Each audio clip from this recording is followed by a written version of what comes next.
माही के ऊपर लगातार हमला होता देख चेतन ने वीर सिंह से खूनी वधू की तस्वीर मांगी, लेकिन वो ये सुनकर चौंक गया जब वीर सिंह ने बताया कि उसके पास खूनी वधू की तस्वीर है ही नहीं। चेतन स्तब्ध रह गया था, क्योंकि उसकी माही को खूनी वधू चोट पर चोट पहुंचाए जा रही थी और अब उसके पास उसे बचाने का कोई रास्ता नहीं था। आज की रात कयामत की रात बनकर चेतन, माही और वीर सिंह पर बरसी थी और खूनी वधू के प्रहार से माही लगभग अधमरी हो चुकी थी। इधर चेतन और वीर सिंह को भी काफी चोटें आ चुकी थी, लेकिन वो दोनों किसी भी तरह खूनी वधू को रोकना चाहते थे। तभी चेतन के दिमाग में कुछ कौंधा। खूनी वधू की तस्वीर भले ही हमारे पास नहीं है, लेकिन जहां तक मुझे याद है एक तस्वीर इस हवेली में मौजूद है जो हमारी मदद कर सकती है। बस मुझे किसी भी तरह उस तस्वीर को लाना होगा। ये सोचते ही चेतन ने तेजी से खुद को उठाया और हिम्मत कर चित्रलेखा के कमरे की ओर बढ़ने लगा। लड़खड़ाते हुए चेतन चित्रलेखा के कमरे में पहुंचा तो उसने देखा कि मेज के ऊपर वो तस्वीर रखी थी जिसमें अरुणोदय सिंह और चित्रलेखा साथ थे। तस्वीर छोटे से लकड़ी के फ्रेम में कैद थी। चेतन ने तेजी से तस्वीर उठाई और उसे जोर से जमीन पर पटक दिया, जिससे उसका शीशा टूटकर बिखर गया और लकड़ी का फ्रेम भी टूट गया। चेतन ने तुरंत शीशे के बीच से तस्वीर को निकाला और भागकर आंगन की ओर आया, जहां खूनी वधू माही पर जानलेवा वार करने वाली थी। वीर सिंह दूर पड़ा बेबस नजरों से ये सब होते हुए देख रहा था और खूनी वधू अभी भी गुस्से में चीख रही थी। उसकी आंखें लाल हो चुकी थी। पूरी हवेली में उसकी चीखें शोर बनकर गूंज रही थी कि तभी चेतन उसके सामने आ खड़ा हुआ। खूनी वधू माही को मारने के लिए अपना हाथ बढ़ा ही रही होती है कि तभी चेतन उस तस्वीर के 2 टुकड़े कर देता है और चित्रलेखा वाले भाग को जलाने की कोशिश में इधर उधर देखता है। इधर तस्वीर को देखते ही वीर सिंह समझ जाता है कि चेतन क्या करने वाला है। ये देखकर वीर सिंह तेजी से अपनी जेब से माचिस निकालता है और चेतन को आवाज लगाते हुए उसकी ओर माचिस फेंक देता है।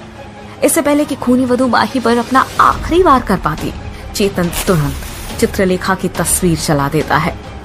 तस्वीर के जलते ही खूनी वधू बुरी तरह चीखने लगती है। चेतन दौड़कर माही के पास आता है और देखता है कि माही की सांसें चल रही है, लेकिन वो फिर से बेहोश हो गई है। चेतन तेजी से माही को गोद में उठाता है और खूनी वधू को ललकारते हुए चिल्लाता है, माही पर हाथ उठाकर तूने अच्छा नहीं किया खूनी वधू। निर्दोषों की जान लेना तेरी फितरत है, लेकिन माही मेरे लिए सब कुछ है। देख, मैं तेरे सामने माही को सही सलामत लेकर जा रहा हूँ। रोक सकती है तो रोक ले। इधर पूरी तस्वीर जलते ही खूनी वधू चीखते हुए वहां से गायब हो गई और चेतन माही को गोद में उठाए हवेली से बाहर आने लगा। सूर्योदय हो रहा था और ऐसा लग रहा था मानो सूर्य की पहली किरण इन तीनों का स्वागत कर रही हो। चेतन के पीछे चल रहे वीर सिंह ने माही की हालत देखकर कहा, चेतन तुम माही को लेकर घर पहुंचो, मैं डॉक्टर को लेकर आता हूँ, माही की हालत ठीक नहीं है। इस पर चेतन ने कहा, ठीक है वीर सिंह, पर तुम भी अपना ध्यान रखना, तुम्हें भी चोटें आई है, संभल कर जाना। वीर सिंह ने हाँ में सिर हिलाया और खुद को संभालते हुए वहां से निकल गया। इधर चेतन माही को लेकर घर आया और उसे बिस्तर पर लेटाते हुए उसके कपड़ों से धूल मिट्टी को साफ करने लगा। माही के चेहरे पर रोने के कारण आंसुओं की लकीरें जम गई थी, जिसे चेतन ने प्यार से साफ करते हुए माही का माथा सहलाया और धीमे से बोला, मुझे माफ कर देना माही, मेरी वजह से तुम्हें आज बहुत कुछ सहना पड़ा, पर यकीन रखना मैं तुम्हें कुछ नहीं होने दूंगा। चेतन इसके आगे कुछ कहता कि तभी आवाज आई, आइए आइए डॉक्टर साहब, इस ओर। वीर सिंह डॉक्टर को लेकर कमरे में पहुंचा। डॉक्टर ने माही के सिर पर लगी चोट को गौर से देखते हुए कहा, थोड़ी चोट है, मैं पट्टी कर देता हूँ, साथ में कुछ दवाइयां लिख देता हूँ, जल्दी से ठीक हो जाएगी ये कहकर डॉक्टर ने माही की मरहम पट्टी की और बाहर निकल गया। वीर सिंह इधर डॉक्टर को छोड़ने के लिए दरवाजे की ओर बढ़ ही रहा था कि तभी चेतन की नजर वीर सिंह के गले पर गई। उसने झट से पूछा, वीर सिंह तुम्हारी ताबीज कहाँ है? इस पर वीर सिंह ने तेजी से अपने गले पर हाथ रखा तो देखा ताबीज कहीं नहीं है। चेतन तुरंत माही की ओर पलटा और चौंक कर बोला, वीर सिंह, माही के गले में भी उसकी ताबीज नहीं है। इस पर वीर सिंह ने कहा, पता नहीं ये क्या हो रहा है हमारे साथ, एक के बाद एक मुसीबत। इस पर चेतन ने कहा, ठीक है वीर सिंह, इस पर बात करते हैं, पहले जाओ डॉक्टर साहब को बाहर तक छोड़ आओ। ये सुनकर वीर सिंह डॉक्टर को छोड़ने कमरे से बाहर की ओर निकल गया। इधर चेतन माही के सिरहाने बैठा उसे देख रहा था। चेतन ने माही को देखते हुए कहा, जल्दी से ठीक हो जाओ माही, मैं तुम्हें इस हालत में और नहीं देख सकता। आज तुम्हें कुछ हो जाता तो मैं खुद को कभी माफ नहीं कर पाता। ये सब सुनते ही माही की आंखें धीमे धीमे खुलने लगी। उसने चेतन को ऐसे रुआंसा देखकर कहा, मैं ठीक हूं चेतन। ये सुनते ही चेतन के चेहरे पर एक मुस्कान तैर गई और उसने तेजी से माही को गले लगा लिया। इस पर माही ने धीमे से कहा, आराम से चेतन, चोट लगी है, दर्द हो रहा है। ये सुनकर चेतन ने झटके से खुद को माही से अलग करते हुए कहा, सॉरी माही। इस पर माही ने मुस्कुराते हुए कहा, वैसे एक बात कहूं, आज जिस तरह तुमने मेरी जान बचाई और उस खूनी वधू से अपनी जान की परवाह किए बिना मेरे लिए लड़े, कसम से हीरो बन गए तुम हमारे।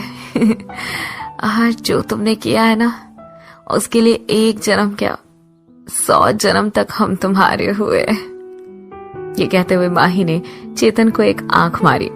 चेतन ने आश्चर्य से पूछा, अच्छा, लेकिन तुम्हें कैसे पता मैं तुम्हारे लिए लड़ा? तुम तो बेहोश थी ना? इस पर माही ने कहा, बेहोश तो थी, लेकिन जब वो डायन जोर जोर से चिल्ला रही थी ना, तो एकाएक मुझे होश आ गया था। दिखाई तब भी मुझे धुंधला धुंधला ही दे रहा था, लेकिन अपने हीरो की बातें एकदम साफ सुनाई दे रही थी। क्या बोले थे तुम? खूनी वधू मेरी माही को हाथ लगाकर तूने अच्छा नहीं किया। चेतन बाबू, इस डायलॉग पर तो हम एक बार और सूली चढ़ जाए उस खूनी वधू के हाथों। ये बोलकर माही खिलखिलाकर हंस पड़ी। माही खुश थी और वो अपने साथ हवेली में हुए हादसे की नकल करते हुए चेतन को छेड़ भी रही थी। इस पर चेतन ने थोड़ा झेपते हुए माही को गले से लगा लिया और बोला, बदमाश लड़की, कुछ नहीं हो सकता तुम्हारा। दोनों एक दूसरे में लिपटे हुए एक दूसरे को महसूस कर ही रहे थे कि तभी दरवाजे पर वीर सिंह पहुंचा, जिसकी आहट से चेतन और माही दोनों एक दूसरे से चिटक कर दूर हो गए। दोनों सोच ही रहे थे कि आज वीर सिंह दोनों को नहीं छोड़ेगा, लेकिन वीर सिंह ने मुस्कुराते हुए कहा, अब डरने की कोई जरूरत नहीं है, जाओ खुश रहो और ऐसे ही हमेशा एक दूसरे के साथ रहो। ये बोलकर वीर सिंह कमरे से बाहर निकल गया और चेतन माही एक दूसरे को देखते ही रह गए। उन्हें समझ ही नहीं आया कि वीर सिंह क्या कहकर चला गया। माही के कमरे से लौटकर वीर सिंह चुपचाप अपने कमरे में आंखें मूंद कर बैठ गया और सोचने लगा, माही तो सही सलामत है, लेकिन अर्पणा की अब तक कोई खबर नहीं मिली। वीर सिंह ने परेशान होकर कहा, कहाँ हो तुम अर्पणा? तुमने मेरी पीठ पीछे न जाने कितना कुछ किया, कितने झूठ बोले, यहाँ तक कि मुझे बिना बताए तुम माही से भी मिली। लेकिन इसके बावजूद आज जब तुम यहाँ नहीं हो तो मैं तुमसे नाराज होने की जगह मैं तुम्हें याद कर रहा हूँ। आखिर कहाँ ढूंढूं मैं तुम्हें अर्पणा? ये सब सोचकर वीर सिंह अर्पणा के साथ बीते लम्हों को याद कर ही रहा था कि तभी दरवाजे पर एक दस्तक हुई और वीर सिंह ने उठकर दरवाजा खोला तो सामने देखा कि बाबा खड़े थे। ये वही बाबा थे जिन्होंने अरुणोदय सिंह के काल में चित्रलेखा किताब लिखवाई थी और वीर सिंह के पूर्वजों के समय से ही उनके परिवार का मार्गदर्शन करते आ रहे थे। ये बाबा हमेशा गांव से बाहर ही रहा करते थे। इनके बारे में सबसे खास बात ये थी कि चेतन ने इन्हें भूतकाल में देखा था। तब इनकी उम्र का अंदाजा लगाना मुश्किल था, पर आज इनकी उम्र को देखकर कहा जा सकता है कि इनकी उम्र 40 साल कम हो चुकी है। वीर सिंह ने बड़े ही आदर के साथ बाबा को अंदर बुलाते हुए कहा, प्रणाम बाबा, आइए ना, अंदर आइए। ये बोलकर वीर सिंह बाबा को सीधा उस कमरे में ले गया जहाँ चित्रलेखा किताब रखी हुई थी। बाबा वहां लगी एक कुर्सी पर बैठ गए और वीर सिंह भी कमरे में उनके पास ही बैठ गया। इधर चेतन, जो कि माही के लिए पानी लेने आया था, वो वीर सिंह के कमरे से किसी की आवाज आते देख ठिठक गया। लगता है वीर सिंह से कोई मिलने आया है, लेकिन इतनी सुबह कौन आया है भला? ये सोचकर चेतन वीर सिंह के कमरे की ओर बढ़ा, लेकिन कमरे में उस बाबा को देखकर चौखट के पास ही खड़ा रह गया। ये तो वही बाबा है जिन्होंने पास्ट में अरुणोदय सिंह से चित्रलेखा किताब लिखवाई थी। ये इस वक्त यहाँ क्या कर रहे हैं? ये सोचकर चेतन चौखट पर ही वीर सिंह और बाबा की बातों को सुनने लगा। वीर सिंह ने आदर सत्कार के साथ बाबा को एक लोटे में जल देते हुए कहा, जल लीजिए बाबा। बाबा ने वीर सिंह के हाथों से पानी लेकर एक सांस में उसे खत्म कर दिया। वीर सिंह ने देखा बाबा शांत मुद्रा में बैठे हैं कि तभी उसने कहा, बाबा मुझे आपको कुछ बताना था। वैसे तो पिछले कुछ दिनों में बहुत कुछ घट चुका है, लेकिन आप आ ही गए हैं तो सबसे पहले ये बताना ठीक रहेगा। बाबा ने बिना कुछ कहे पलके झपकाकर सहमति दे दी। इसे देखकर वीर सिंह तेजी से चित्रलेखा किताब की ओर बढ़ा और उसे देखते हुए बोला, बाबा, पहले इस किताब में केवल आकृतियां नजर आती थी और उन आकृतियों का क्या अर्थ था ये समझना असंभव होता था, लेकिन अभी कुछ दिनों से हम देख रहे हैं कि इसमें जो भी आकृतियां बनी थी वो अक्षरों में बदल चुकी है और अब किताब को पढ़ना संभव हो गया है। बाबा, जो कि अभी शांति की मुद्रा में बैठे हुए थे, वो तेजी से अपनी कुर्सी से उठे और किताब के पास आकर बोले, ये क्या बोल रहे हो वीर सिंह, ऐसा कैसे संभव है? ये कहते ही उन्होंने किताब को खोला और पन्ने पलटते हुए बोले, किन अक्षरों की बात कर रहे हो तुम? यहाँ तो सब वैसा ही है, मुझे तो अभी भी केवल आकृतियां ही नजर आ रही है। ये सुनते ही वीर सिंह तुरंत किताब में झांकने लगा। वो ये देखकर स्तब्ध रह गया कि किताब में वाकई केवल आकृतियां ही नजर आ रही थी। इस पर बाबा ने वीर सिंह को देखकर मुस्कुराते हुए कहा, तुम्हें कोई भ्रम हुआ होगा वीर सिंह। ये कहकर बाबा अपनी कुर्सी पर आराम से जाकर बैठ गए। वीर सिंह इस पर थोड़ा असमंजस में बोला, नहीं बाबा, मैंने अपनी आंखों से देखा था, पता नहीं ये अक्षर फिर आकृतियों में कैसे बदल गए, सच कह रहा हूं मैं। इसे सुनकर बाबा के चेहरे के भाव नहीं बदले, पर चेतन, जो कि दरवाजे के बाहर खड़ा ये सब देख रहा था, सोचने लगा, ये कैसे मुमकिन है? ये किताब तो खुद चित्रलेखा के समय में बाबा ने अरुणोदय सिंह से लिखवाई थी। फिर ये कैसे हो सकता है कि कल तक जो अक्षर हमें साफ दिखाई दे रहे थे वो बाबा के सामने आकृतियों में बदल गए? चेतन को ये बात कुछ अजीब लगी, लेकिन माही को दवा देनी थी, इसलिए चेतन पानी का ग्लास लिए तेजी से माही के कमरे की ओर निकल गया। इधर बाबा ने वीर सिंह की ओर देखते हुए कहा, अरे क्या सोच रहे हो वीर सिंह, इन्हीं भ्रम में फंसे रहोगे या मुझे वहां लेकर चलोगे जिसके लिए मैं सुबह सुबह तुम्हारे घर आया हूँ? वीर सिंह को बाबा की बातें समझ में नहीं आई। वो उनसे हैरानी से पूछ बैठा, आप क्या बात कर रहे हैं बाबा, मैं समझा नहीं। इस पर बाबा ने कहा, अपने घर के पीछे वाले बगीचे में ले चलो, मुझे वहां कुछ देखना है। इस पर वीर सिंह ने पहले तो हैरानी जताई, लेकिन फिर बिना कोई सवाल किए वो बाबा के साथ अपने कमरे से निकलकर पीछे की ओर जाने लगा। इधर चेतन माही को उठाकर दवाई देता है और माही उसकी तरफ देखती है तो उसे महसूस होता है कि चेतन खोया खोया सा है।